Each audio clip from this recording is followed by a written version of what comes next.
బులెటిన్లో breaking news చూస్తున్నాం. సెలవుపై వెళ్లిన ఏపీ సీఎస్ జవహర్ రెడ్డి సాయంత్రంలోగా కొత్త పీఎస్ ను నియమించే అవకాశం ఉంది.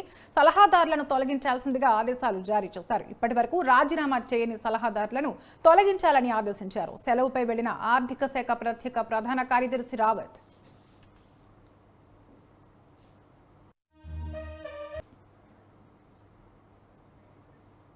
సెలవుపై వెళ్లిన ఏపీ సీఎస్ జవహర్ రెడ్డి సాయంత్రంలోగా కొత్త పీఎస్ ను నియమించే అవకాశం ఉంది. సలహాదారులను తొలగించాల్సిందిగా ఆదేశాలు జారీ చేశారు. ఇప్పటి వరకు రాజీనామా చేయని సలహాదారులను తొలగించాలని ఆదేశించారు. సెలవుపై వెళ్లిన ఆర్థిక శాఖ ప్రత్యేక ప్రధాన కార్యదర్శి రావత్